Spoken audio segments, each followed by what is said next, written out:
Baik, shalom semua. Ya, jadi kita hari ini akan belajar. Sebenarnya session ini dibawa oleh Pak Takaliwang, yaitu doktrin malaikat dan doktrin setan, ya, atau iblis. Nah, tapi karena beliau berhalangan, Pak saya juga ada di Jakarta, ya, maka saya bilang oke lah, saya yang ngajar saja.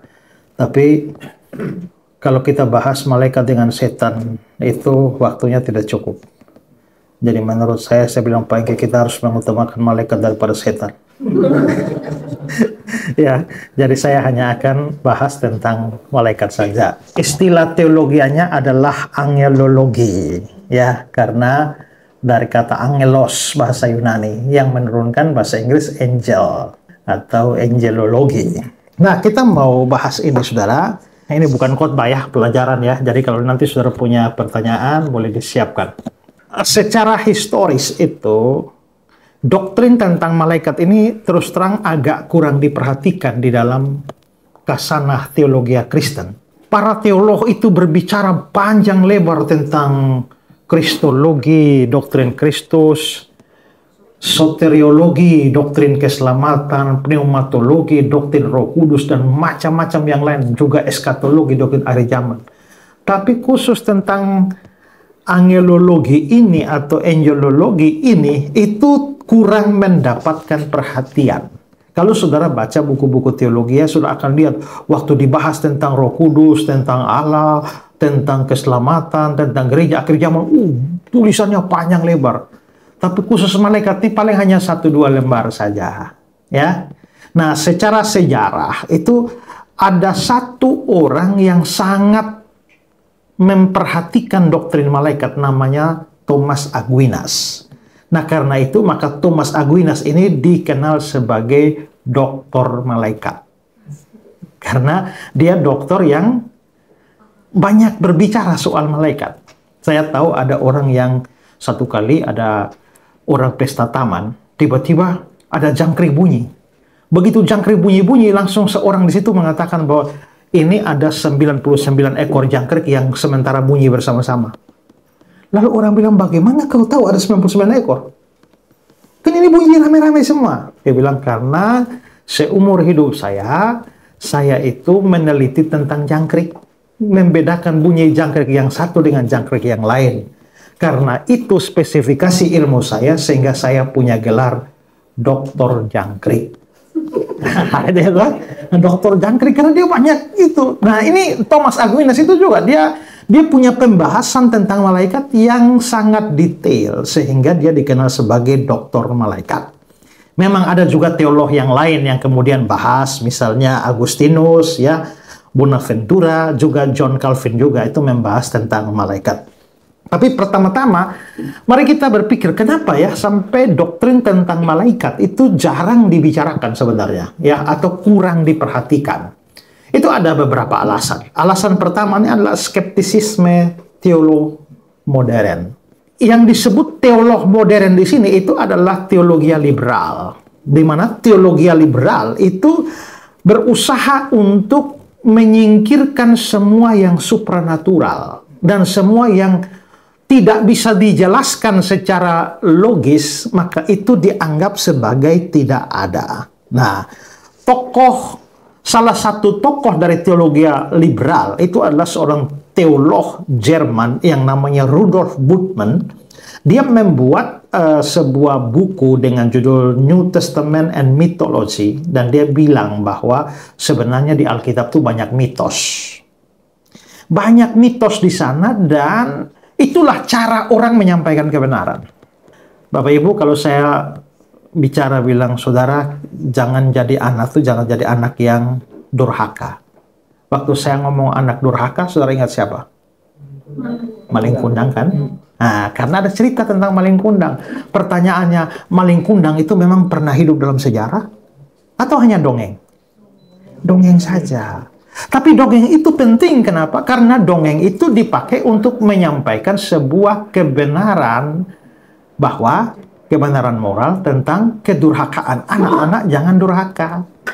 Jadi pesannya bagus, yaitu tentang anak-anak tidak boleh durhaka kepada orang tua. Tapi kisahnya sendiri itu tidak historis. Kisahnya itu cuma dongeng. Nah, si Bultmann ini berkata, ya begitu juga. Alkitab itu kan banyak dongengnya, tapi menyampaikan berita kebenaran.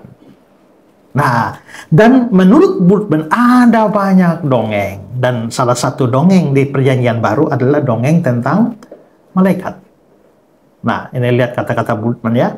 Adalah mustahil untuk memakai lampu listrik dan gelombang radio. Ini perkembangan teknologi pada zaman dia, karena dia hidup ya sekitar tahun-tahun abad 19 ya. Jadi dia masih bicara tentang lampu listrik dan radio itu teknologi terkini. Mungkin sekarang mungkin bisa bilang adalah mustahil untuk memakai internet dan AI serta memanfaatkan hasil-hasil mutakhir dalam dunia kedokteran. Dan pada saat yang sama masih percaya kepada adanya makhluk-makhluk halus dan mujizat dari Perjanjian Baru. Jadi maksudnya adalah kita kenapa sudah hidup di zaman modern kok masih percaya adanya makhluk halus, masih percaya ada malaikat, masih percaya ada iblis.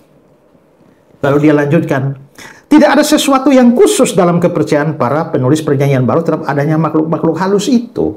Hal tersebut merupakan sekedar pencerminan dari keyakinan umum yang ada pada waktu itu. Dengan kata lain, kepercayaan itu merupakan mitos atau dongeng.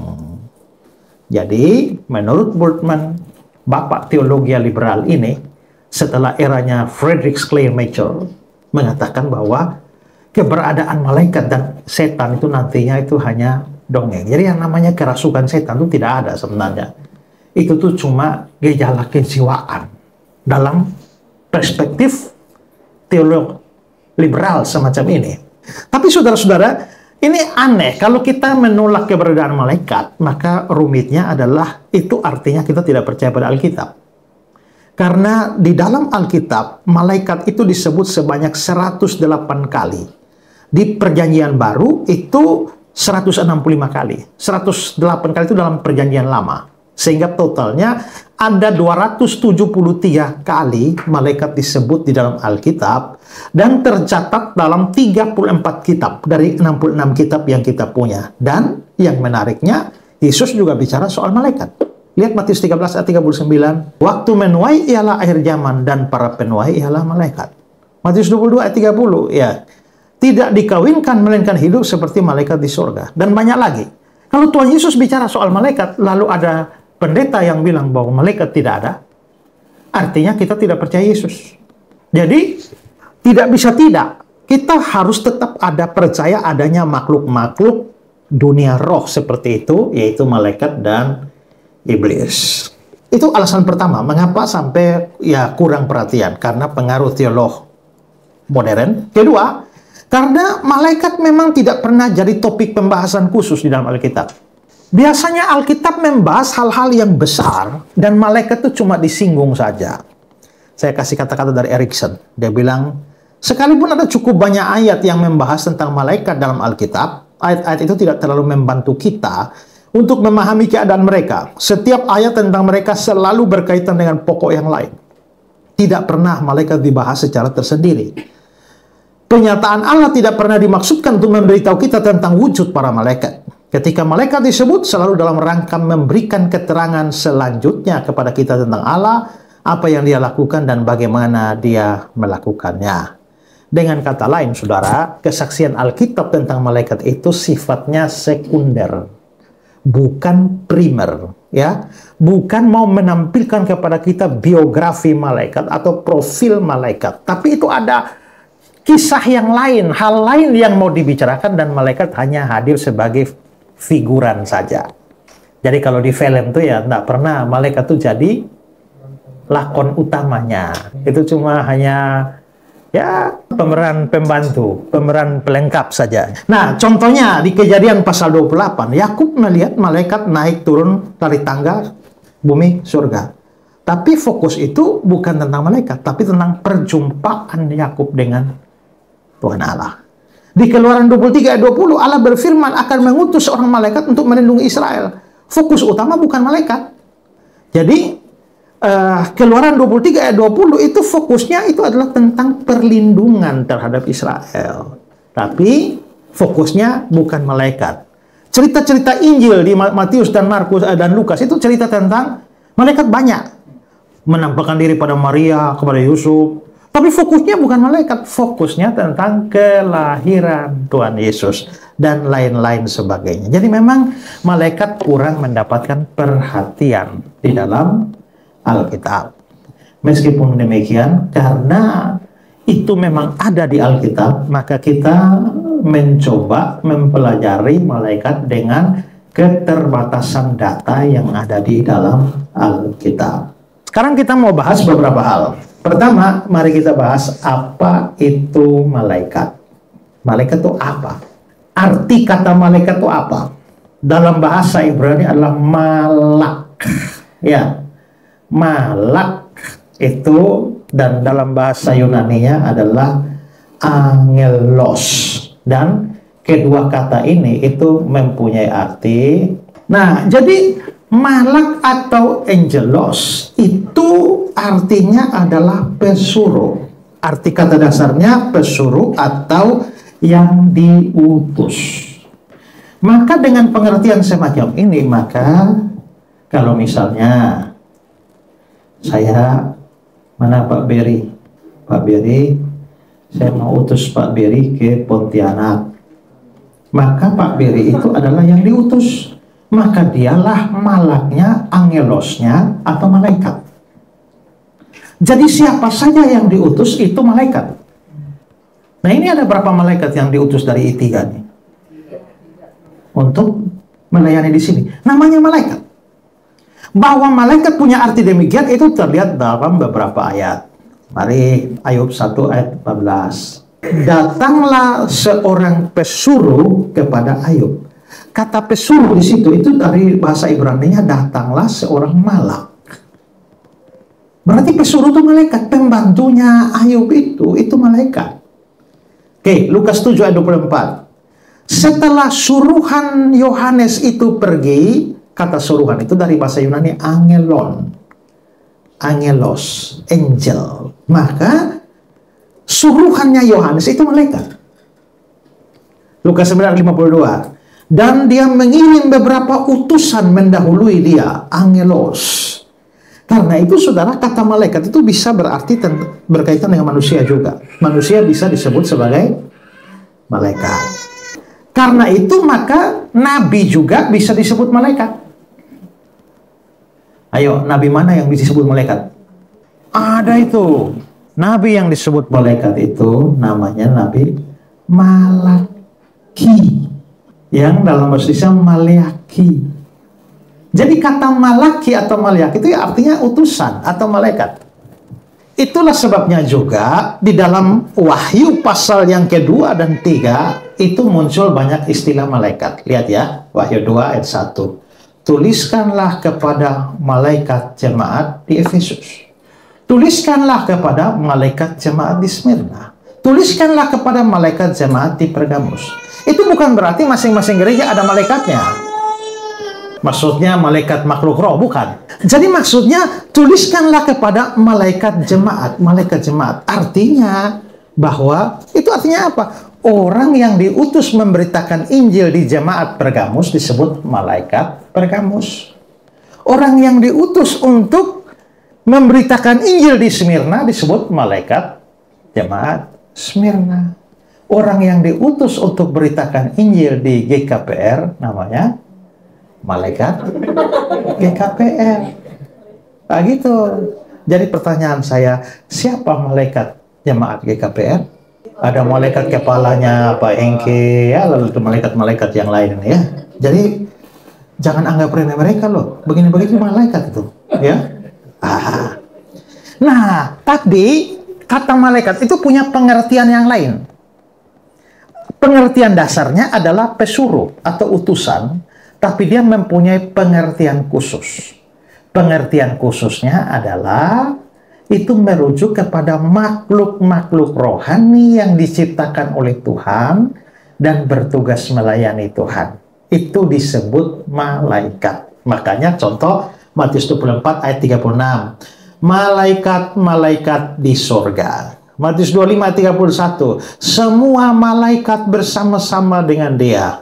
Matius 28. Malaikat Tuhan turun dari langit. Kalau ini bukan malaikat biasa tadi.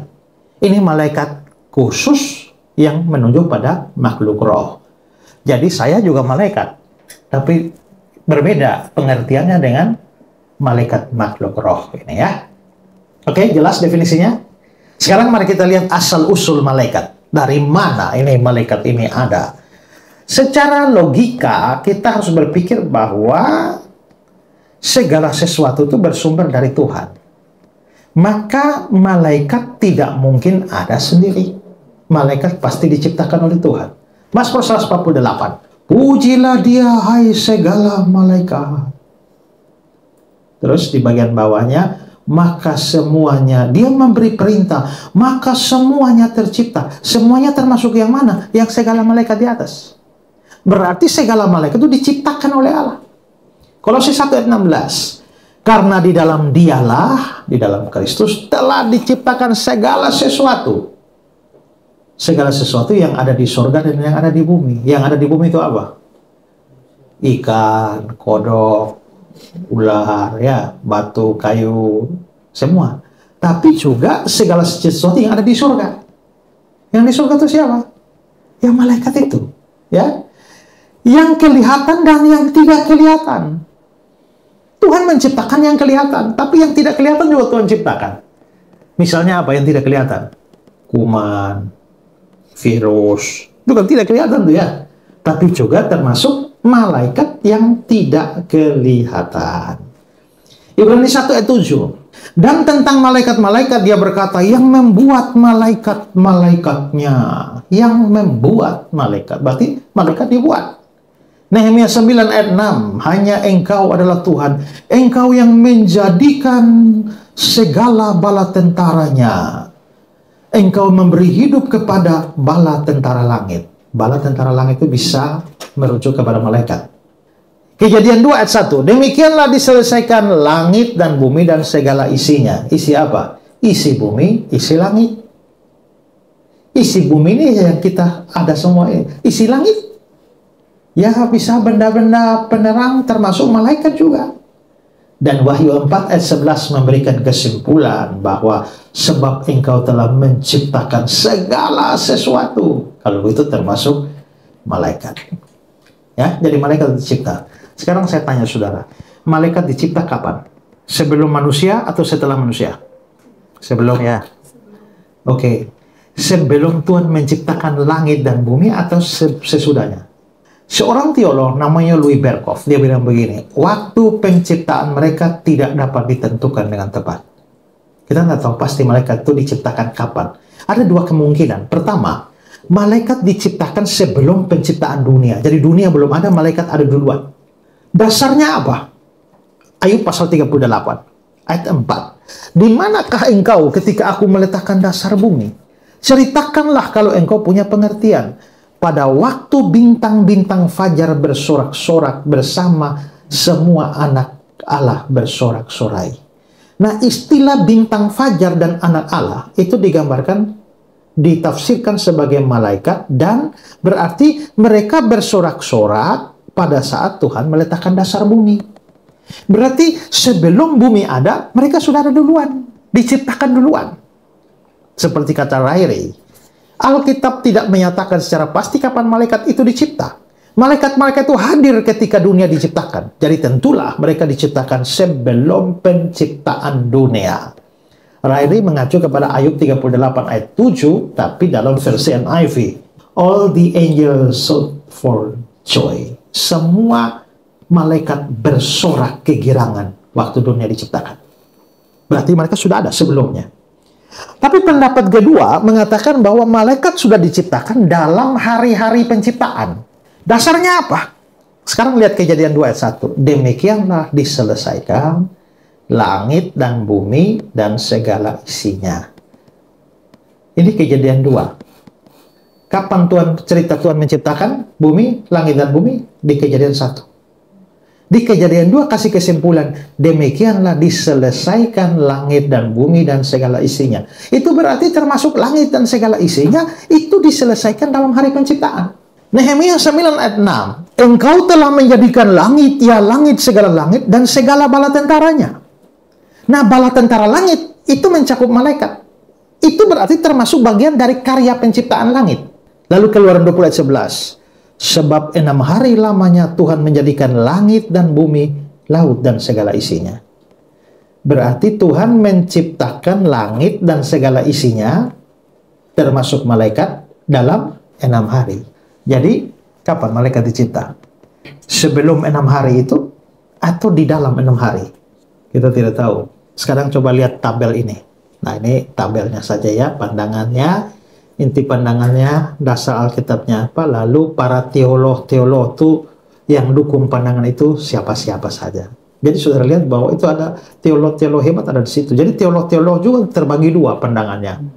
Para sarjana Alkitab, ahli Alkitab juga terbagi dua. Ada yang menganggap bahwa sebelum 6 hari, ada yang menganggap bahwa setelah 6 hari.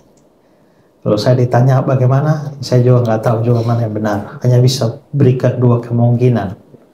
Itu. Ya, tapi tidak apa-apa. Salah dalam hal ini tidak mengganggu keselamatan kita. Ya. Oke, sekarang yang ketiga.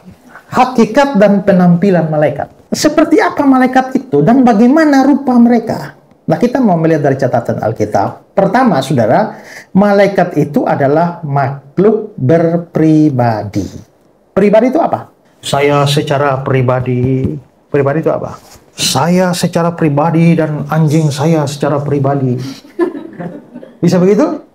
Kalau begitu saya pribadi, tapi anjing tidak. Pohon pisang tidak berpribadi. Apa syaratnya sesuatu disebut pribadi? Itu kalau dia punya 3 syarat. Pertama, dia punya pikiran. Kedua, dia punya perasaan. Ketiga, dia punya kehendak. Nah, apakah pohon pisang punya pikiran? Apakah pohon pisang makhluk hidup? Hidup. Tapi pisang punya pikiran? Punya perasaan? Punya kehendak? Nah, sekarang, apakah anjing punya perasaan? Perasaan itu bisa senang, bisa sedih. Apakah anjing punya perasaan? Punya. Apakah anjing punya kehendak? Keinginan? Ingin makan, ingin kawin. Kan kehendak. Tapi apakah anjing punya pikiran? Sekarang saya tanya, apakah anjing punya otak? Apakah anjing punya pikiran?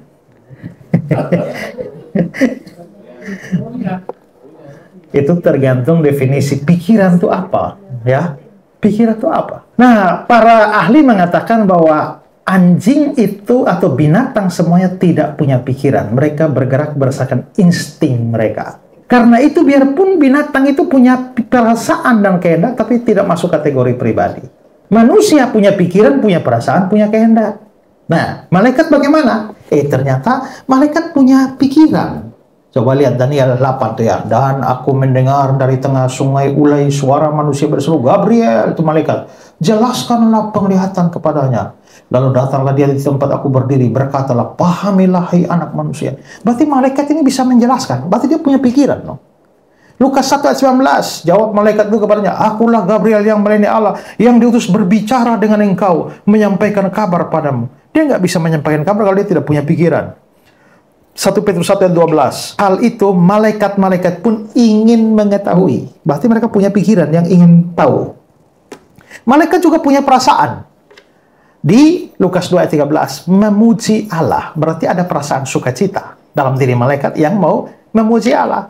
Sama juga dengan Wahyu 5 ayat 11-12, juga ada puji-pujian dari para malaikat.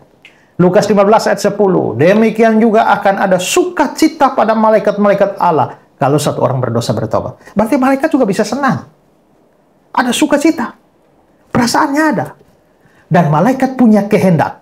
Matius 4. Lihatlah malaikat-malaikat datang melayani Yesus. Berarti mereka mau melayani Yesus. Yesaya 6 ayat 6-7. Juga Wahyu 14 ayat 6 dan 7.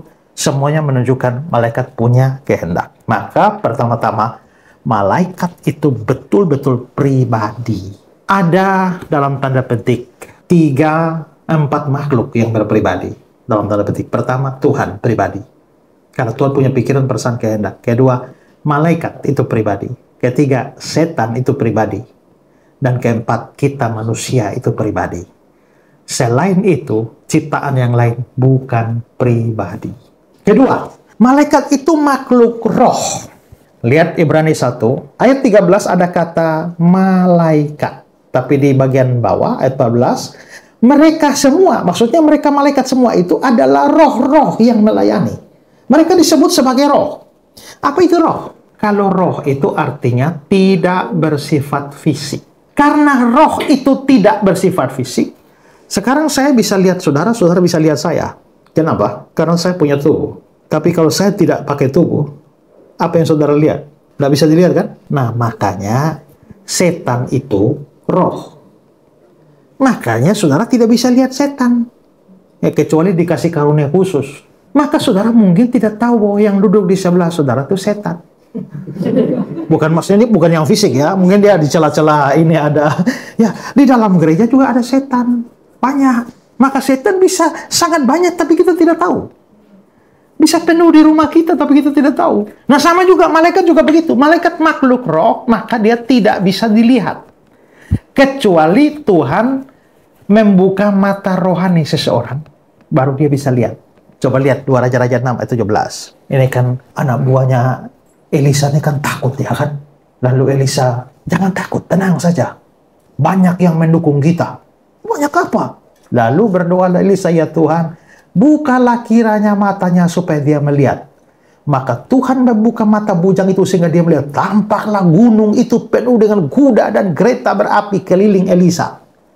Berarti Elisa diberikan karunia untuk tahu ada malaikat. Dan Elisa berdoa untuk asistennya ini. Tuhan buka matanya sampai dilihat, ternyata ada. Tapi kalau Tuhan tidak buka, kita tidak lihat. Bisa jadi malaikat ada di sini, tapi kita nggak tahu. Karena nggak bisa dilihat. Karena itu biarpun kita tidak bisa lihat, sadarilah bahwa ada dunia para malaikat. Bisa jadi Bapak Ibu jalan-jalan ke mall, dia ikut. Jalan ke pasar, dia ikut. Jalan ke tempat judi, dia ikut. Ya, karena malaikat itu roh yang tidak bertubuh, maka pertama dia tidak bisa dilihat, kedua dia tidak bisa diraba, maka ketiga juga dia tidak berjenis kelamin. Kenapa kita ada laki-laki dan perempuan? Ya karena kita punya tubuh. Tapi karena malaikat tidak punya tubuh, maka tidak ada namanya malaikat laki, malaikat perempuan. Tapi mereka juga karena tidak punya, sekarang kalau saudara punya tubuh, kira-kira kalau saudara lari di tembok begini, tembus. Nggak kan? Saudara terpental kan? Karena bertubuh. Tapi karena mereka makhluk malaikat ini makhluk roh, maka mereka bisa tembus. Karena itu mereka tidak dibatasi oleh batasan-batasan fisik seperti ruang. Walaupun begitu, mereka tidak maha hadir. Dan karena malaikat itu tidak punya tubuh, maka malaikat tidak perlu makan, minum, lapar, haus, tidak. Karena makan, minum, lapar, haus, seks, dan lain-lain, itu adalah kebutuhan fisik. Mereka tidak punya fisik, dan karena itulah, maka mereka tidak punya kebutuhan-kebutuhan seperti makan, minum, tidur, dan lain-lain. Nah, tadi saya sudah bilang bahwa malaikat tidak bisa dilihat. Tapi poin keempat kita adalah, mari kita lihat bahwa ada penampakan diri malaikat. Jadi biarpun malaikat tidak bisa dilihat, tapi mereka bisa menampakkan diri. Dan dalam Alkitab kita bisa lihat banyak kasus menampakkan diri pada Zakaria, Maria, Yusuf, para gembala, dan lain-lain. Bahkan di dalam penampakan itu, mereka bisa menampakkan diri betul-betul seperti manusia. Contoh ini adalah terjadi dalam kasus Abraham dan Lot. Sekarang kita lihat contoh Kejadian 19.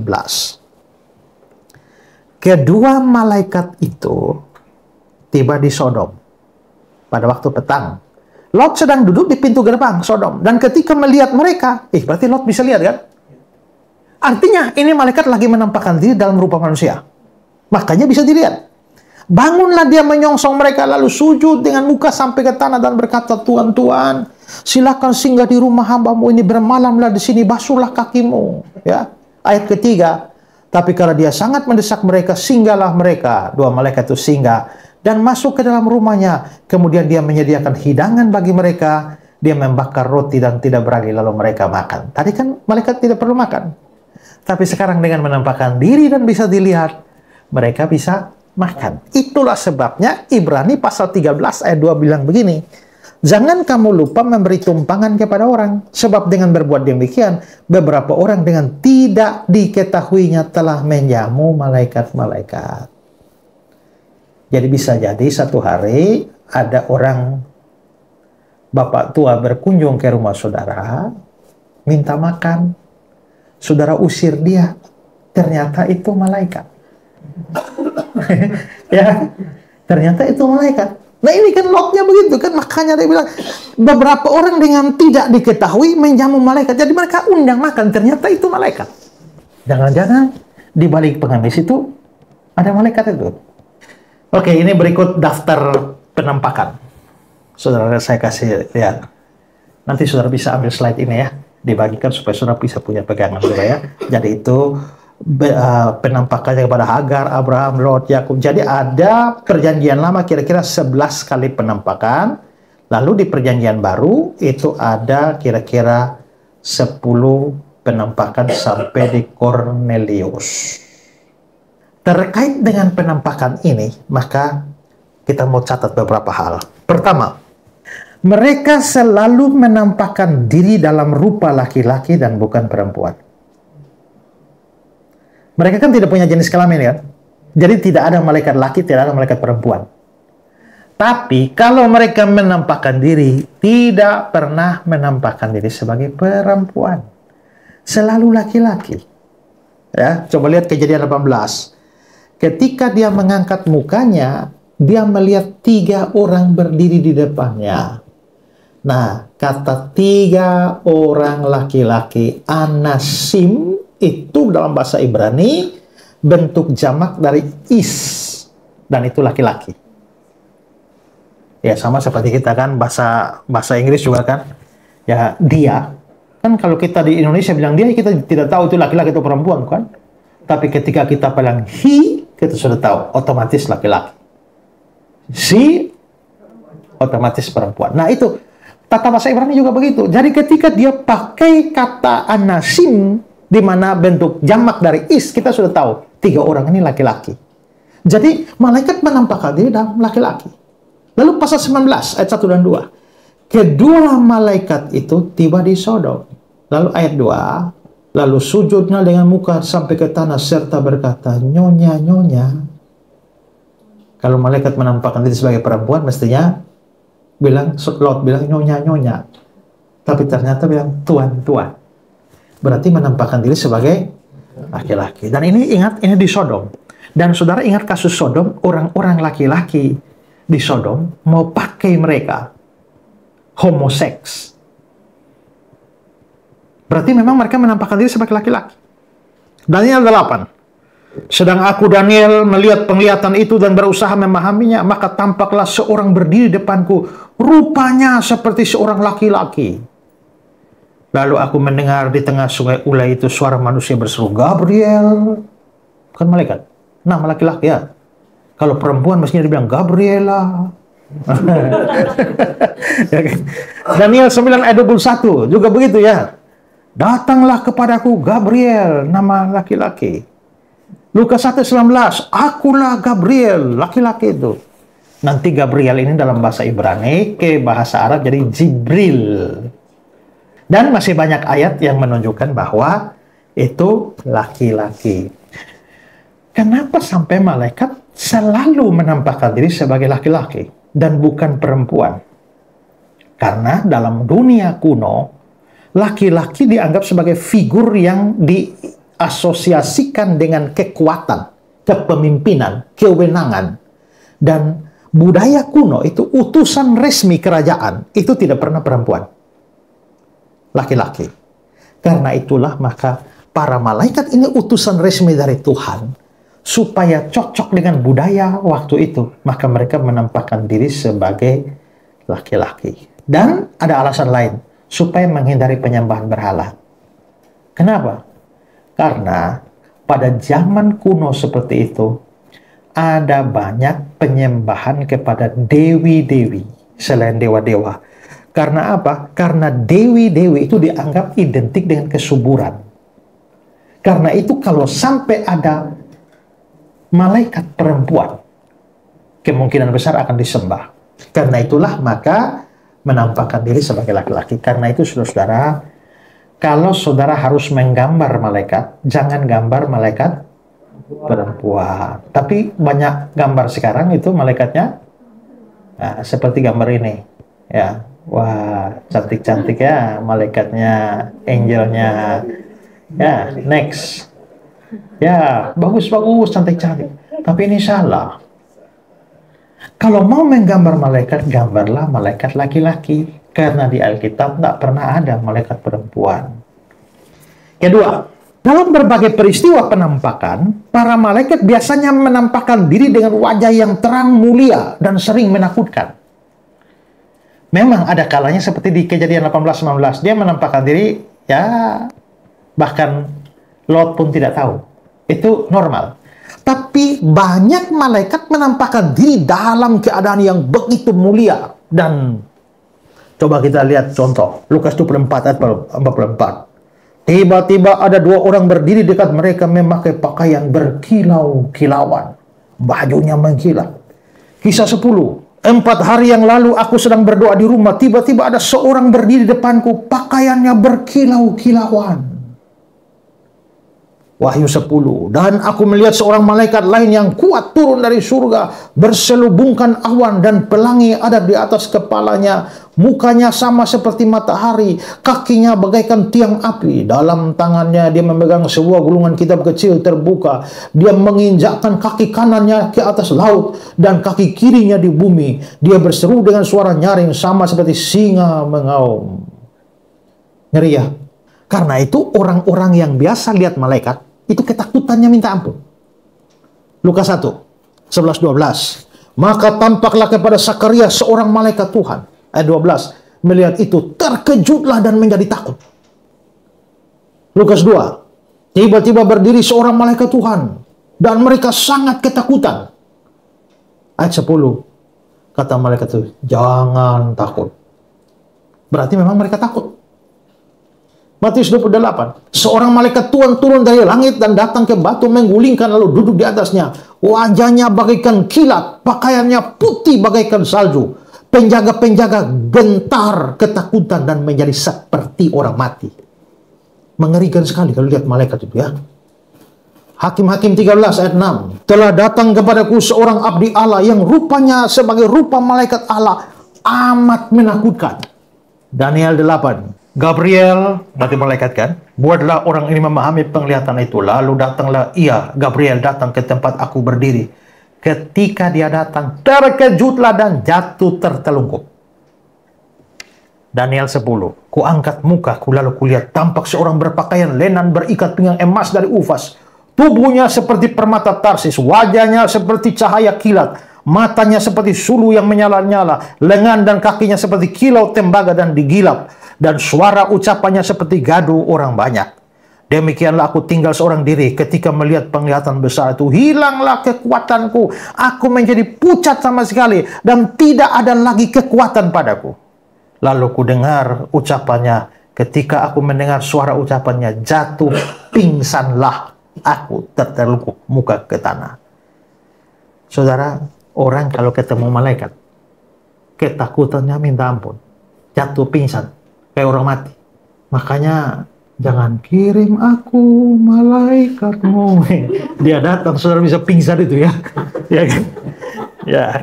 Nah, jadi kita bisa lihat bahwa ya sebenarnya mengapa sampai malaikat itu menampakkan diri itu dalam rupa model-model yang begitu hebat.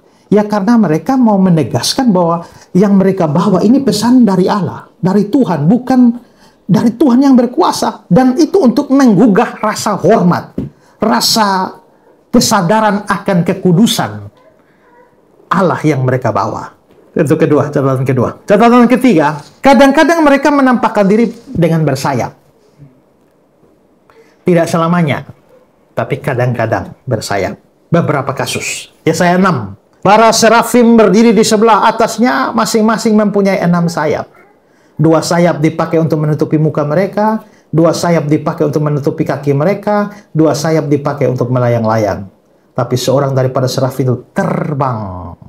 Yeskiel 1, ayat 5 dan 6. Masing-masing mempunyai 4 muka, dan masing-masing mempunyai 4 sayap.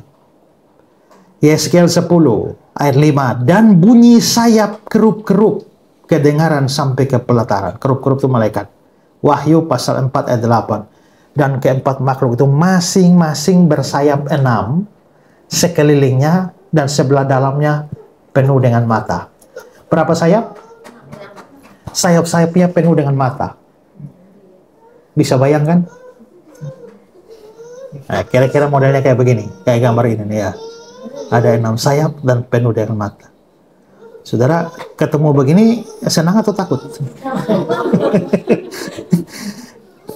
Nah, pertanyaannya, kenapa sampai ada malaikat yang menampakkan diri bersayap?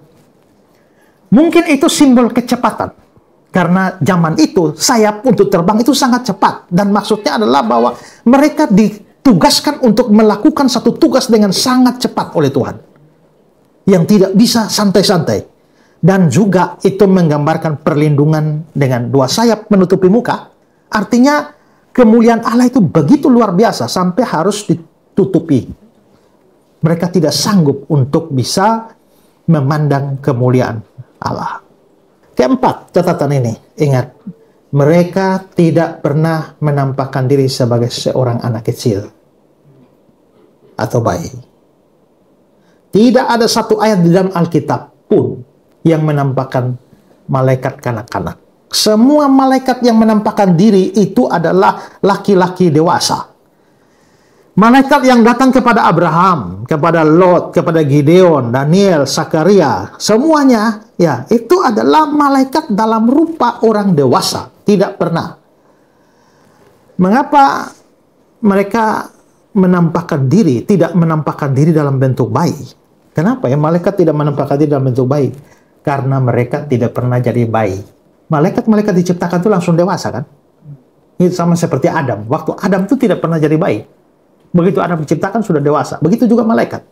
Mereka tidak mengalami proses pertumbuhan dari bayi, batita, balita, remaja malaikat, pemuda malaikat baru jadi ya lansia malaikat. Tidak ada, ya. Nah, karena itulah maka ya mereka diciptakan langsung sempurna dalam keadaan mereka untuk tugas masing-masing. Saya kutip kata-kata dari Paul Iman. Paul Iman bilang begini, malaikat dalam Alkitab tidak pernah muncul dalam bentuk yang lucu, anak-anak yang menggemaskan. Mereka selalu muncul dalam bentuk orang dewasa. Ketika orang-orang dalam Alkitab melihat malaikat, respon mereka selalu rebah, sujud dalam rasa takut dan terkejut. Bukannya mendekat dan ingin menggelitik bayi lucu itu. Ya. Yoni Ova, kerubim, bukan bayi gemuk yang lucu seperti dalam seni Renaissance. Mereka adalah penjaga perkasa. Kehadiran mereka menandakan kuasa kekudusan Allah yang luar biasa. Nah, maka coba saudara lihat gambar-gambar begini. Itu tidak benar. Itu seni Renaissance. Zaman Renaissance. Memang indah ya. Oke, next. Bagus-bagus, lucu-lucu, ya, lucu-lucu. Nah, tapi sebenarnya itu bukan gambaran Alkitab tentang malaikat. Terus dari mana gambaran-gambaran yang populer, apalagi untuk malaikat yang lagi jatuh cinta, yang anak kecil pegang panah itu loh ya? itu seni Renaissance, ya, tapi bukan gambaran di dalam Alkitab. Oke, sekarang yang kelima, mari kita lihat sifat dan karakteristik malaikat. Ada beberapa sifat dan karakteristik malaikat. Pertama, suci dan taat kepada Allah. Kita bisa tahu itu dari Markus 8 ayat 38, dibilang malaikat-malaikat kudus. Mereka suci. Wahyu 14 ayat 10, malaikat-malaikat kudus. Mazmur 103, malaikat-malaikatnya melaksanakan firman-Nya. Berarti mereka ini kudus dan taat akan Allah. Memang ada sebagian yang memberontak, yang akhirnya itu menjadi kelompok iblis, yang nanti Mungkin dalam pelajaran berikut sudah akan belajar dari Pak Semi tentang malaikat-malaikat yang jatuh. Tapi malaikat yang kita bicarakan yang selain dari yang jatuh itu, mereka adalah malaikat kudus dan taat kepada Allah. Kedua, mereka tidak kawin dan tidak bereproduksi. Karena mereka roh. Matius pasal 22. Karena pada waktu kebangkitan orang tidak kawin dan tidak dikawinkan. Melainkan hidup seperti malaikat di sorga. Makanya saya menolak penafsiran dalam Kejadian pasal 6. Yang bilang, lalu anak-anak Allah kawin dengan anak-anak manusia.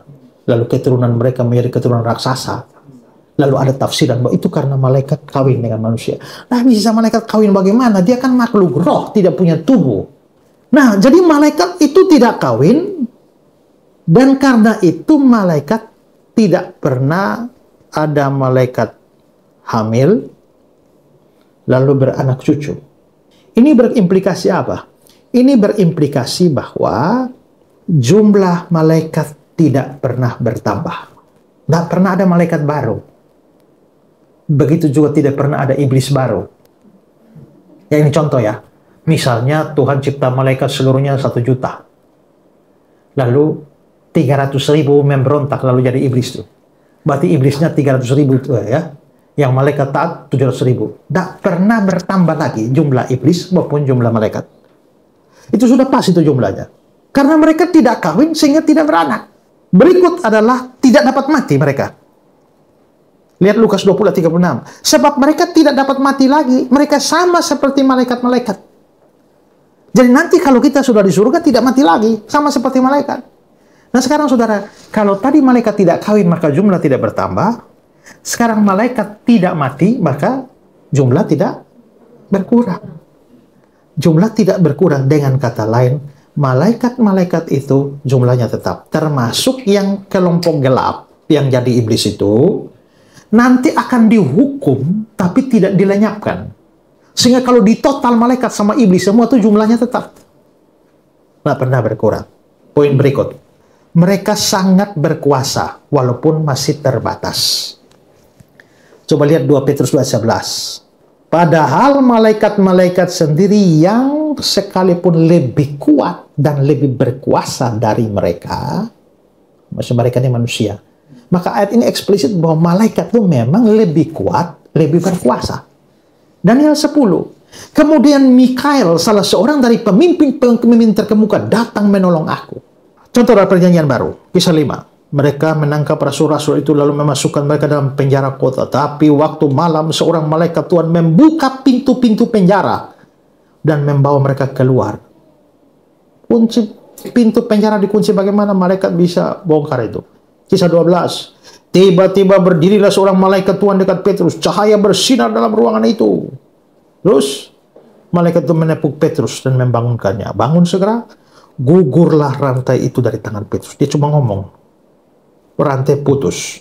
Daniel 6. Allahku telah mengutus malaikatnya untuk mengatupkan mulut singa-singa.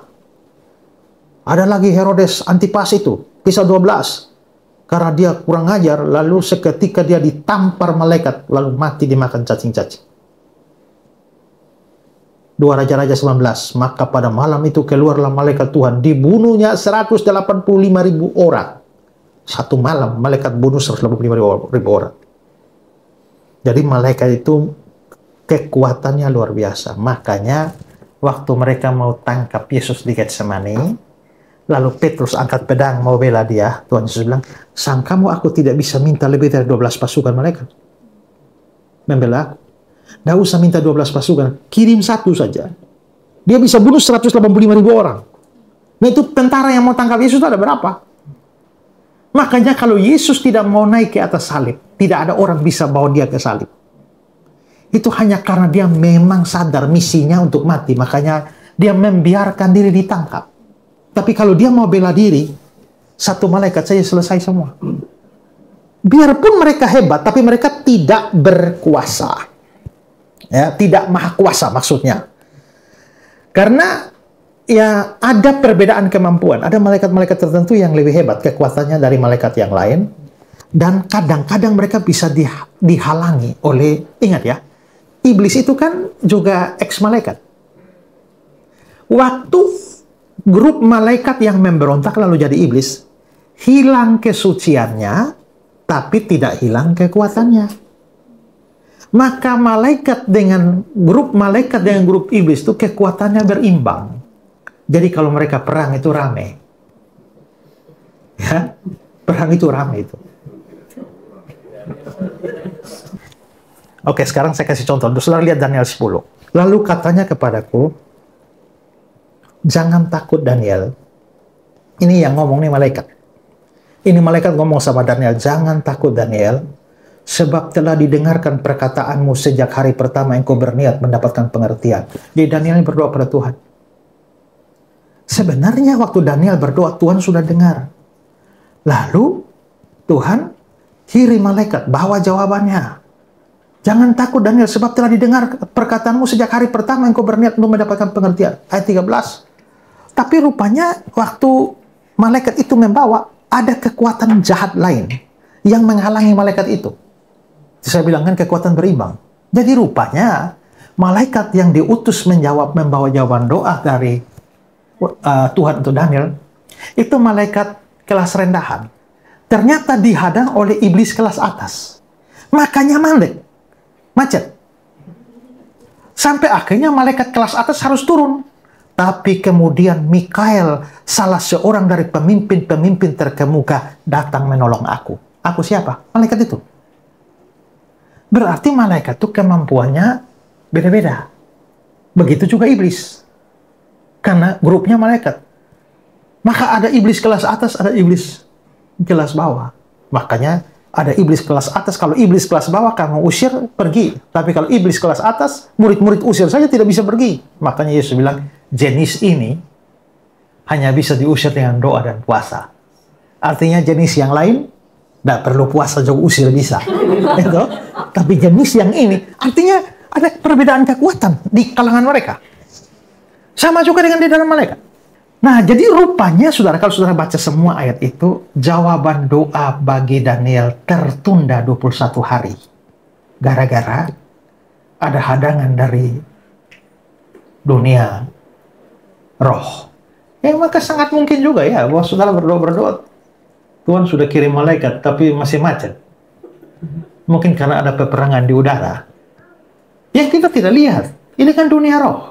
Oke, sekarang lihat Yudas 1 ayat 9. Tapi Mikael penghulu malaikat ketika dalam suatu perselisihan bertengkar dengan iblis tentang mayat Musa.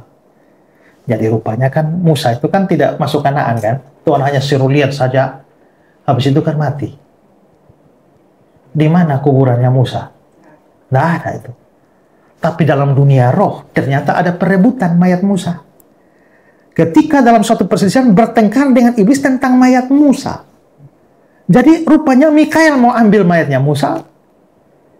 Ya, penghulu malaikat, iblis juga mau ambil mayat Musa. Kenapa mereka rebutan? Apa pentingnya rebutnya mayatnya Musa? Kan begini loh saudara ya, Musa tuh pemimpin Israel bikin mujizat terlalu banyak ya kan? Kalau seandainya kuburan Musa ada di situ, kira-kira apa yang Israel bikin? Mereka pasti sembah Musa. Itu kan kebiasaan mereka begitu. Makanya Tuhan menghilangkan kuburan Musa. Tapi rupanya iblis tuh mau rebut supaya muncul di situ. Supaya bikin Israel jatuh dalam penyembahan berhala.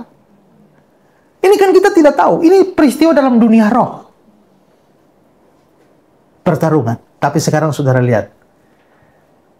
Dalam pertengkaran Mikael sama iblis. Bahkan Mikael pun tidak berani menghakimi dia. Menghakimi iblis sebagai penghujat. Tapi berkata, kiranya Tuhan menghardik engkau.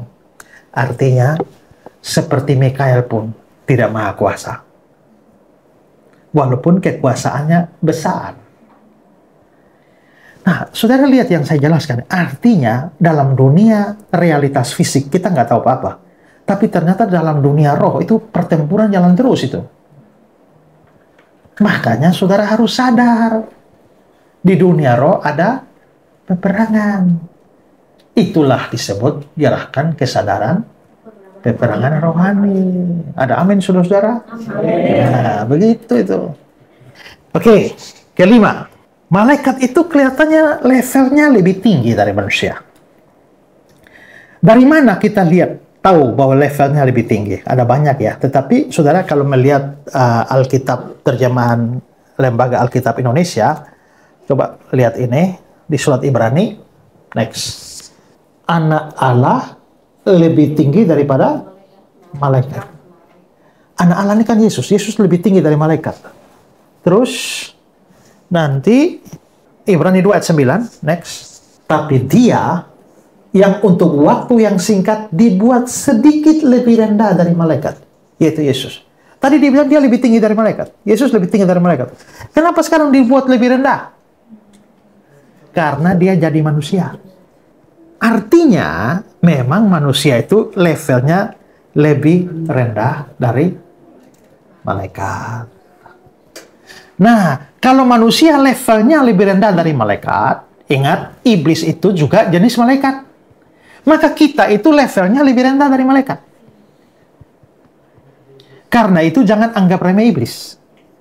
Iblis itu takut kita bisa usir dia hanya karena kita pakai nama Yesus. Tapi kalau kita tanpa Yesus, iblis nggak takut. Lu usir bagaimanapun dia tidak akan pergi. Coba saudara bayangkan, baku lawan sama Mikael saja berimbang kan? Lawan Mikael saja berimbang. Apalagi lawan saudara. Nggak bisa, kita bukan lawannya. Kita bukan lawannya. Karena itu, kita nggak boleh takut iblis, tapi jangan anggap remeh dia. Lebih parah kalau saudara menganggap dia tidak ada. Karena musuh paling bahaya itu adalah musuh yang tidak disadari keberadaannya. Alkitab bilang dia itu penguasa angkasa. Penguasa roh-roh jahat di udara. Berarti penuh mereka di udara. Berikut adalah malaikat punya pengetahuan juga lebih dari manusia. Walaupun tidak maha tahu ya. Lihat Matius 24. Tetapi tentang hari dan saat itu, tidak seorang pun yang tahu, malaikat di sorga juga tidak, anak pun tidak, hanya Bapa. Kelihatannya ayat ini ditulis berdasarkan hierarki paling bawah. Jadi, orang tidak bisa tahu, yang lebih tinggi dari orang yaitu malaikat juga tidak, yang lebih tinggi dari malaikat itu sang anak juga tidak, yang lebih tinggi dari sang anak yaitu Bapa, hanya itu yang tahu. Bukan berarti Yesus lebih kecil ya. Fungsinya lebih kecil. Sama seperti saya dengan Prabowo. Setara atau Prabowo lebih tinggi? Kalau bicara jabatan, Prabowo lebih tinggi kan? Karena dia presiden, saya rakyat jelata. Tapi kalau bicara kesetaraan hakikat, sama saja. Prabowo manusia, saya juga manusia kok. Sekarang, Bapak Ibu di rumah, suami istri. Yang jadi kepala rumah tangga siapa? Suami kan? Berarti suami lebih tinggi kan? Dalam hierarki keluarga. Tapi dalam soal kemanusiaan, apakah suami punya kemanusiaan lebih tinggi dari istri? Tidak kan? Setara itu. Jadi kalau soal hakikatnya setara. Soal fungsinya, jabatannya lebih tinggi. Nah, di sini itu bicara soal fungsi jabatan. Ya, jadi jangan bilang Yesus memang setengah Allah. Nah, itu salah. Sekarang 2 Samuel 14. Tuanku adalah bijaksana seperti hikmat malaikat Allah sehingga dia tahu segala sesuatu yang ada di bumi. Ini menunjukkan bahwa malaikat itu ini diucapkan oleh perempuan Tekoa kepada Raja Daud, menggambarkan hikmat malaikat sebagai standar tertinggi. Daniel 8. Gabriel jelaskan penglihatan itu kepadanya. Lalu datanglah dia dekat, berkata kepadaku, pahamilah hai anak manusia. Gabriel disuruh menjelaskan firman Tuhan kepada Daniel. Daniel itu nabi. Berarti malaikat punya pengertian lebih tinggi daripada nabi. Wahyu 17 ayat 7. Lalu kata malaikat itu kepadanya, mengapa engkau heran? Aku mengatakan kepadamu rahasia. Berarti malaikat tahu rahasia itu. Kita tidak. Pertanyaannya adalah, mengapa malaikat punya pengetahuan lebih banyak dari kita? Lebih luas dari kita. Pertama, mereka lebih dekat dengan Allah daripada kita.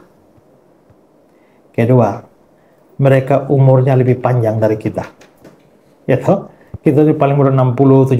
Mereka tuh dari sejak diciptakan kan tidak mati-mati tuh. Ya, berarti mereka dari sejak awal dunia sampai hari, berarti mereka sudah makan asam garam. Sejarah bagaimana tuh mereka sudah tahu semua tuh ya. Pantas saja mereka tuh punya pengetahuan lebih banyak ya. Tapi itu bukan berarti malaikat maha tahu. Ada juga yang tidak tahu kan? Makanya tadi Matius 24 ayat 36. Malaikat-malaikat di sorga juga tidak tahu kapan hari kiamat. 1 Petrus 1 ayat 12. Oleh Roh Kudus yang diutus dari surga telah menyampaikan Injil kepada kamu. Hal-hal yang malaikat-malaikat pun ingin mengetahuinya. Maksudnya apa? Begini. Di dalam zaman perjanjian lama itu kan ada nubuat tentang Mesias kan? Nabi-nabi bernubuat, tapi mereka juga nggak terlalu ngerti itu. Coba kalau Yesaya bicara sebab sesungguhnya seorang perempuan muda akan melahirkan. Itu 750 tahun. Yesaya ngomong begitu, tapi Yesaya sendiri tidak terlalu mengerti. Nabi-nabi bicara tentang masa depan dan mereka tidak ngerti. Padahal sebenarnya semua itu Injil. Dan ternyata bukan hanya nabi yang tidak tahu, malaikat juga penasaran, ingin tahu. Tapi mereka juga tidak tahu, makanya dia bilang bahwa oleh Roh Kudus yang diutus dari surga telah menyampaikan Injil kepada kamu. Ingat, Injil yang kamu ketahui itu sebenarnya malaikat juga pengen tahu. Ini maksudnya Petrus ngomongin apa? Artinya begini, kamu harus ingat, Injil itu terlalu berharga. Sampai malaikat pengen tahu saja tidak tahu. Nanti sampai kapan Tuhan Yesus datang baru malaikatnya, oh gitu ya. Sejak zaman perjanjian lama mereka kepengen tahu tapi tidak tahu-tahu. Tapi ternyata, sudah lihat ya, luar biasanya adalah bahwa mereka kepengen tahu Injil, tapi mereka nggak tahu. Tapi Injil pertama kali disampaikan kepada manusia, siapa yang bawa? Malaikat. Hari ini telah lahir bagimu Kristus Tuhan. Nah, kalau begitu memang mereka juga tidak maha tahu. Oke, berikut. Keenam. Mari kita lihat malaikat ada berapa banyak. Coba kita lihat keterangan Ibrani 12 ayat 22. Tetapi kamu sudah datang ke Bukit Sion, ke kota Allah yang hidup, Yerusalem surgawi, kepada beribu-ribu malaikat. Jadi ada berapa banyak? Ribuan. Mazmur 68 ayat 17. Kereta-kereta Allah beribu-ribu, berlaksa-laksa. Laksa itu berapa?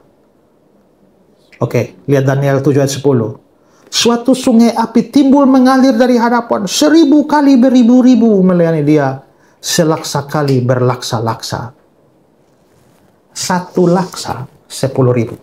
Nah ini kali bilang 1000 kali beribu-ribu, selaksa berarti satu laksa 10.000, berlaksa-laksa berarti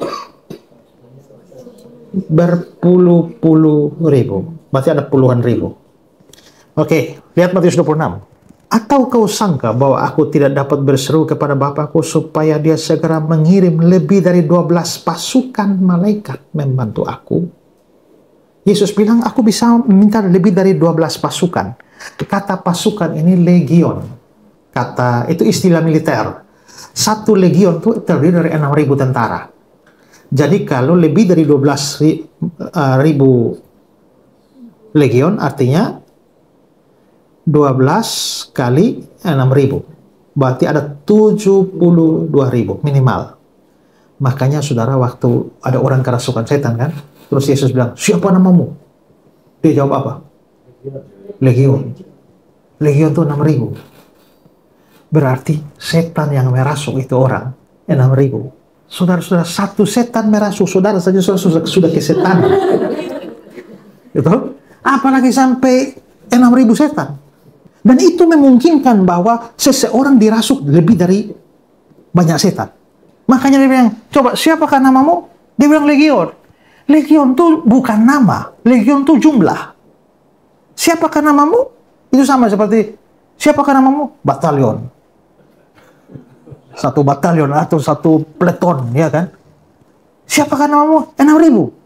6.000, saudara. Makanya Maria Magdalena pernah dirasuk oleh 7 setan. Itu saja sudah bikin dia hancur-hancuran. Apalagi 6.000. Berarti minimal ada 72.000. Sekarang Wahyu 5 ayat 11. Maka aku melihat dan mendengar suara banyak malaikat sekeliling tahta. Makhluk-makhluk dan tua-tua itu jumlahnya berlaksa-laksa. Satu laksa itu 10.000 ya. Berlaksa-laksa artinya puluhan ribu. Dan beribu-ribu laksa. Artinya 10.000 kali beribu-ribu. Beribu-ribu itu berapa? Maka bisa jadi mereka jutaan, miliaran malaikat. Kalau mereka sampai 1 miliar malaikat saja, sepertiganya dari iblis, dari setan. Wih, itu berarti setan juga banyak loh ya. Jangan main-main itu. Jumlah mereka tidak bisa berkurang karena tidak bisa mati. Mereka juga tidak bisa bertambah karena tidak beranak pinak. Makanya lagi-lagi kalau gambar malaikat, jangan gambar malaikat lagi gendong bayi. Nah, ini kayak gambar-gambar begini. Nah, itu juga gambar tidak benar. Nah, saya mau singgung, saya nggak tahu ada di kebudayaan saudara atau tidak. Tapi saya punya teman, punya anak umur 4 tahun, 3-4 tahun. Terus mereka tidak lihat anak itu main di kolam ikan. Jatuh ke dalam. Matilah anaknya. Wih, orang tuanya sangat sedih waktu acara pemakaman saya hadir di sana. Dan waktu mau kubur mamanya menangis begitu rupa sambil bilang, tidak apa-apa. Mama percaya kamu sudah jadi malaikat di surga. Rupanya ada tradisi bahwa anak kecil yang mati akan jadi malaikat. Ada dalam kebudayaan saudara atau tidak? Ada ya. Di timur sana begitu. Banyak. Anak-anak kecil yang mati akan jadi malaikat. Itu salah. Karena jumlah malaikat tidak bertambah. Oke, 7. Klasifikasi dan jenis nama malaikat. Mereka bisa diklasifikasikan. Jadi malaikat itu seperti saya bilang tadi, ada hierarkinya. Nggak sama rata. Kita bisa bagi dalam beberapa kategori. Pertama, berdasarkan fungsi. Berdasarkan fungsi ini ada malaikat penyembah. Ini adalah malaikat yang khusus untuk penyembahan. Yesaya 6. Ya, para serafim di atasnya berdiri punya sayap tadi itu. Terus ayat 3, mereka berseru, Kudus, kuduslah, kuduslah Tuhan, Allah semesta alam. Ini malaikat khusus penyembahan. Sama juga muncul di perjanjian baru. Wahyu pasal 4 ayat 8. Mereka tidak henti-hentinya berseru siang malam, Kudus, kudus, kuduslah Tuhan Allah Maha Kuasa, yang sudah ada, yang akan datang. Mazmur 148, pujilah dia, hai segala malaikat, pujilah dia. Jadi ada malaikat kategori tugasnya, yaitu pujian penyembahan. Kedua, ada malaikat utusan. Ini adalah malaikat yang kalau ada pesan khusus dari Tuhan untuk manusia, itu tugasnya mereka. Dan yang kepala di malaikat utusan namanya Gabriel tadi. Ya, lihat Lukas 1:19. Akulah Gabriel yang melayani Allah dan aku telah diutus untuk berbicara. Lukas 1:26-27. Dalam bulan yang ke-6 Allah menyuruh malaikat Gabriel ke sebuah kota di Galilea. Jadi ada malaikat penyembah, ada malaikat utusan. Ketiga, ada malaikat pelindung dan penolong umat. Kerjanya melindungi dan menolong umat. Mazmur 91. Sebab malaikat-malaikatnya diperintahkannya kepadamu untuk menjaga engkau di segala jalanmu. Mereka akan menatang engkau di atas tangannya. Ini malaikat yang menjaga kita. Kisah 12. Tiba-tiba berdirilah seorang malaikat Tuhan di situ. Cahaya bersinar dalam ruangan. Malaikat menepuk Petrus, membangunkan, katanya, cepat bangun. Gugurlah rantai itu dari tangan Petrus. Lalu malaikat itu kepadanya, ikatlah pinggangmu, kenakanlah sepatumu. Dan dia berbuat demikian. Dan malaikat itu berkata, kenakanlah jubahmu, ikutlah aku. Dan seterusnya. Malaikat ini aktif di dalam menyelamatkan. Orang pemberita Injil tak selamanya mau diselamatkan oleh Tuhan. Kadang-kadang Tuhan biarkan dia mati martir. Tapi Tuhan sering membuat mujizat dengan memakai malaikat menyelamatkan. Tadi kita ngomong banyak tentang peperangan ya. Tapi sekarang ada kategori berikut, ada malaikat khusus perang. Perang lawan siapa? Ya siapa lagi selain kuasa gelap? Iblis dan kuasa gelap. Itu yang tadi saya bilang dalam Daniel pasal 10 itu ya. Pemimpin kerajaan Persia. Pemimpin kerajaan Persia. Ini di dunia roh. Jadi rupanya ada iblis penguasa Persia. Pemimpin kerajaan orang Persia berdiri 21 hari lamanya menentang aku. Aku ini siapa? Malaikat yang mau bawa jawaban itu dari Tuhan itu. Tapi kemudian Mikael, salah seorang pemimpin terkemuka, datang menolong aku. Dan aku meninggalkan dia di sana berhadap-hadapan dengan raja-raja Persia. Raja Persia ini bukan dunia fisik. Ini dunia roh. Sehingga pemimpin kerajaan Persia, raja-raja Persia itu adalah iblis-iblis penguasa wilayah Persia. Makanya berhadapan dengan Mikael sebagai malaikat perang. Jadi kalau Gabriel itu pemimpin untuk utusan, Gabriel itu untuk perang. Wahyu 12, maka timbullah peperangan di surga. Malaikat Mikael dan malaikat-malaikatnya berperang melawan naga itu. Jadi ada penyembah, ada untuk pengutusan, ada untuk melindungi orang percaya, dan ada untuk perang. Kedua, berdasarkan tingkatan hierarki mereka. Paling tinggi adalah Mikael, karena dia disebut sebagai penghulu malaikat. Daniel 10. Kemudian Mikael salah seorang dari pemimpin-pemimpin terkemuka. Salah seorang dari pemimpin terkemuka. Artinya pemimpin terkemuka di dunia malaikat itu ada banyak. Mikael salah satu. Yudas 1 ayat 9. Mikael penghulu malaikat. Wahyu 12. Mikael dan malaikat-malaikatnya. Berarti di bawah Mikael ini ada pasukan besar itu. Jadi itu Mikael. Kedua, Gabriel. Gabriel ini pembawa pesan. Daniel 8 ayat 16. Gabriel, jelaskanlah penglihatan itu. Karena dia bawa pesan, dia harus jelaskan. Lukas 1. Akulah Gabriel yang melayani Allah diutus. Lukas 1 ayat 26. Gabriel, pergilah ke sebuah kota. Jadi, ini untuk utusan itu bosnya Gabriel. Ketiga, ada kelompok yang namanya kerub atau kerubim. Lihat Kejadian 3:24. Waktu Adam dan Hawa sudah diusir dari Taman Eden, dia menghalau manusia, ditempatkanlah beberapa kerub dengan pedang yang menyala-nyala menyambar untuk menjaga jalan ke pohon kehidupan. Beberapa kerub itu malaikat. Mazmur 80. Ya engkau yang duduk di atas para kerub.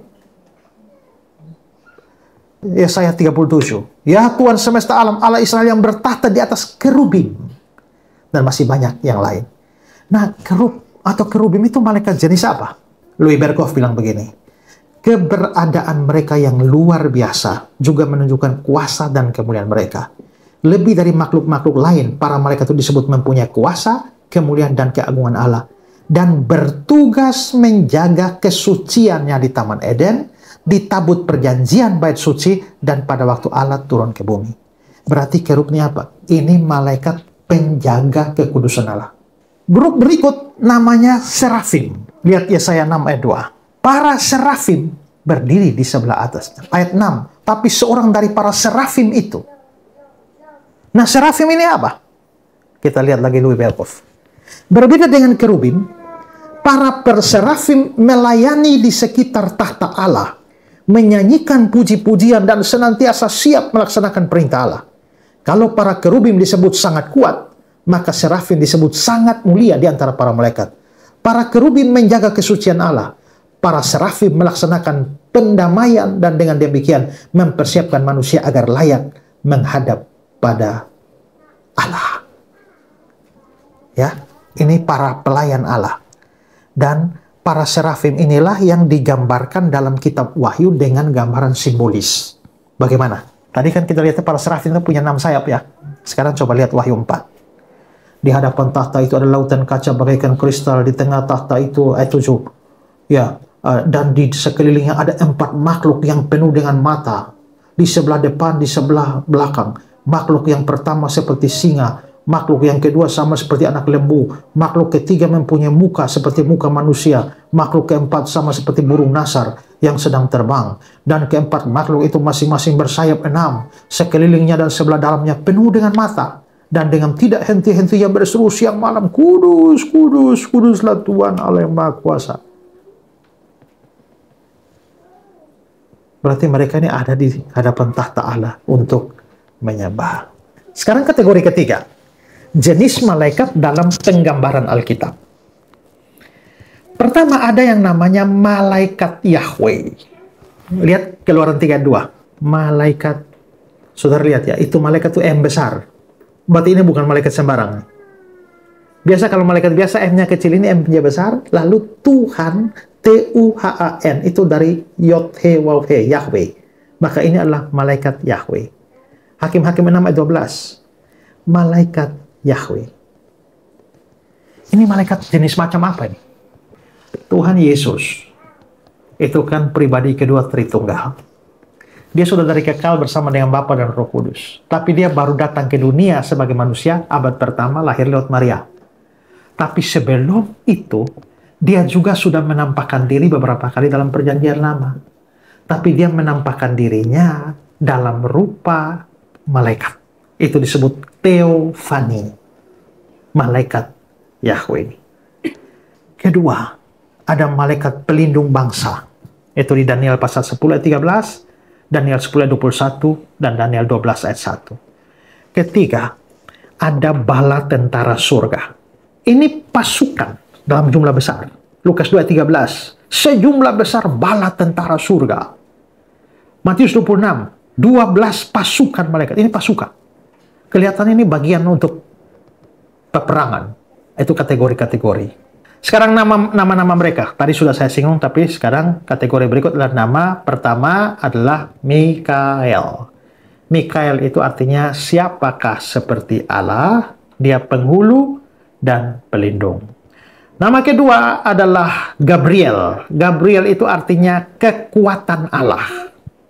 Ada penafsiran yang menganggap bahwa mungkin Gabriel ini adalah salah satu dari 7 malaikat yang disebut di Wahyu 8 ayat 2. Coba lihat Wahyu 8 ayat 2. Lalu aku melihat ke-7 malaikat yang berdiri di hadapan Allah. Mungkin Gabriel salah satunya. Dan nama ketiga, Rafael. Nah, Rafael ini kenapa saya kasih tanda kutip? Karena ini tidak ada di Alkitab kita. Itu ada dalam Alkitab Deuterokanonikanya Katolik. Misalnya dalam Tobit 12 ayat 15. Itu bunyinya, aku ini Rafael, salah satu dari 7 malaikat. Dalam kepercayaan orang Yahudi. Tapi dalam Alkitab kanonik hanya 2 nama yang diberikan, yaitu Mikael, Gabriel. Yang lain sebutan umum, serafim, kerubim, dan lain. Terakhir, tugas dan pelayanan para malaikat. Bagaimana? Nah, kalau mau jelaskan ini panjang lebar. Jadi saya hanya kasih garis besar saja. Pertama, dalam hubungan dengan zaman baru. Zaman baru itu pemberian wahyu, pemberian firman. Mereka terlibat dalam memberikan hukum Taurat, aktif saat kedatangan Yesus pertama kali, aktif selama bertahun-tahun awal gereja mereka ini, terlibat dalam peristiwa eskatologis akhir zaman mereka terlibat. Kedua, dalam hubungan dengan orang fasik, mereka kasih tahu hukuman yang akan datang, memberikan hukuman, memisahkan orang fasik dari orang benar di akhir zaman. Dalam hubungan dengan Kristus, banyak itu. Dari Kristus itu mulai dari lahir sampai Yesus datang kedua kali, mereka terlibat. Keempat, dalam hubungan dengan gereja, dia tolong orang percaya, menyampaikan dan mengungkapkan kebenaran bagi gereja. Itu ayat-ayatnya nanti bisa baca sendiri. Ada pelayanan khusus. Misalnya, membawa jawaban doa, menolong memenangkan orang bagi Kristus, memperhatikan pekerjaan dan penderitaan orang Kristen, memberi dorongan yang membesarkan hati, dan hadir pada saat kematian. Saudara lihat tuh cerita orang kaya dan Lazarus tuh ya. Begitu Lazarus mati, malaikat bawa dia. Jadi kelihatannya ada malaikat yang tugas membawa jiwa dari orang percaya waktu mati. Tadi sudah terakhir, sekarang yang paling terakhir. Bagaimana sikap orang percaya terhadap malaikat? Pertama, kita mesti menghargai dan bersyukur terhadap pelayanan mereka. Karena sebenarnya malaikat itu sibuk sekali mereka, tapi kesibukan mereka itu untuk melayani kita sebenarnya. Lihat Ibrani 1. Bukankah mereka semua adalah roh-roh yang melayani, yang diutus untuk melayani mereka yang harus memperoleh keselamatan? Yang harus memperoleh keselamatan siapa? Kita. Malaikat diutus untuk melayani. Jadi itu, contohnya itu peristiwa Natal. Itu kan malaikat sibuk sekali ya. Tapi untuk menghadirkan Kristus. Kristus datang untuk siapa? Untuk menyelamatkan kita. Mazmur 91. Sebab malaikat-malaikatnya diperintahkan kepadamu untuk menjaga engkau, ya. Mereka akan menatang engkau. Bayangkan, mereka akan levelnya tinggi kan, tapi disuruh jaga kita, lindungi kita, ya.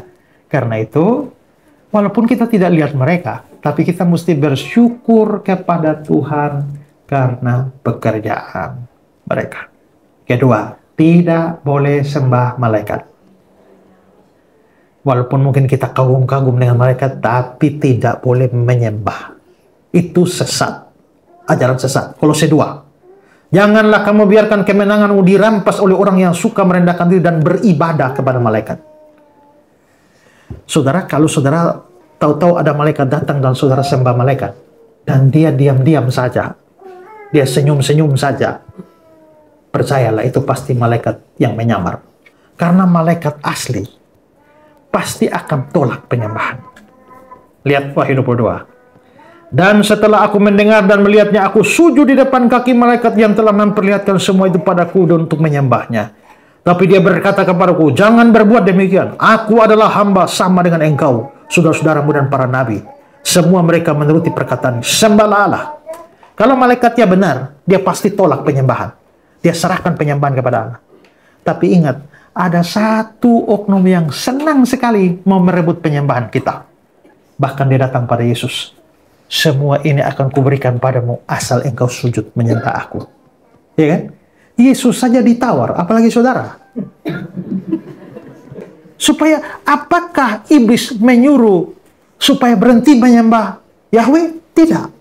Mau sembah Yahweh silakan. Tapi sebab saya juga, dia menawarkan kompromi. Dia terlalu kepengen disembah. Dan nanti kalau bicara doktrin iblis, mungkin salah satu penyebab kejatuhannya adalah keinginan disembah dan menjadi sombong. Karena itu kalau tahu-tahu ada malaikat datang pada saudara ya, dalam mimpi kah, dalam apakah, saya nggak tahu ya. Tiba-tiba kalau saudara menyembah dia dan dia nggak usah tolak, dia cuma senyum-senyum saja ya. Saudara menyembah dia, dia bilang, baik sekali perbuatanmu hai anakku. Itu sudah pasti yang sebelah.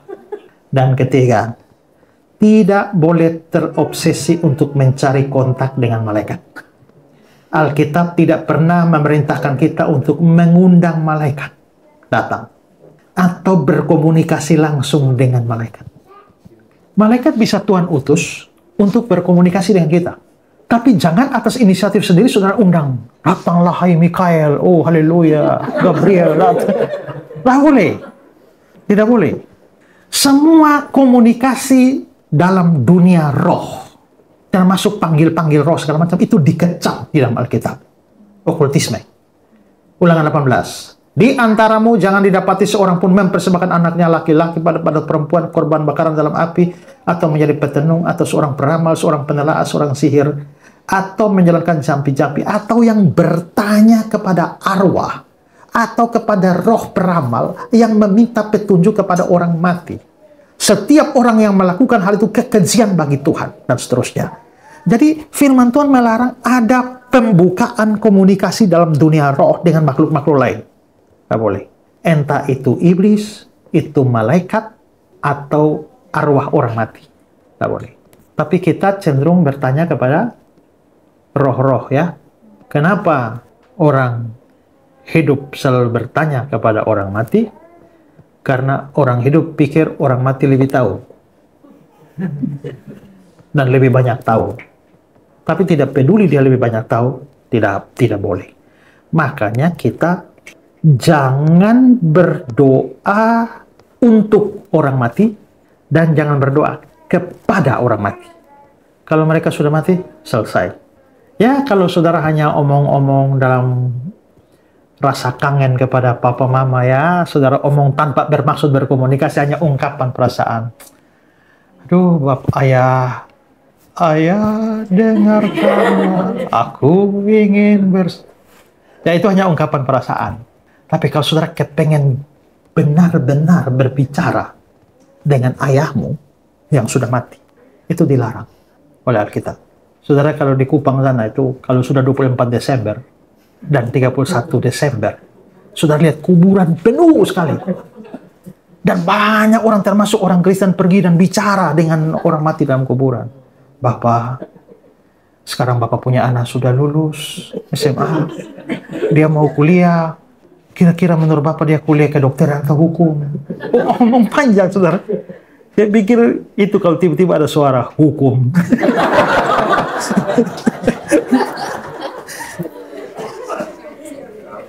Jangan taruh apa-apapun di kuburan. Jangan taruh segala macam kue-kue, teh, kopi, jangan. Ya. Saya ingat masa kecil kan di sebelah rumah saya itu kan ada kuburan Chinese. Dan hari khusus itu kita anak-anak tuh kerjanya sudah begitu selesai pergi langsung sikat dari ujung ke ujung. Ambil semua. Nah, boleh. Dan terakhir, mengutamakan Yesus sebagai satu-satunya pengantara kepada Allah. 1 Timotius 2 ayat 5. Allah itu esa pula dia yang menjadi pengantara Allah dan manusia. Jadi pengantara kita satu. Malaikat tidak pernah jadi pengantara kita. Malaikat Allah, abdi Allah, justru dipakai untuk melayani kita. Biarkan Allah yang mengatur pelayanan malaikat kepada kita, tapi kita tidak perlu berhubungan langsung dengan para malaikat karena rawan. Iblis pun dapat menyamar sebagai malaikat terang. Jadi itu kira-kira pengertian kita. Nah, kita tidak bahas tentang iblis dulu. Nanti biar saya yang berurusan menjelaskan tentang malaikat-malaikat, biar Pak Semi dengan iblis. Maksudnya dengan topik tentang iblisnya. Tuhan memberkati kita.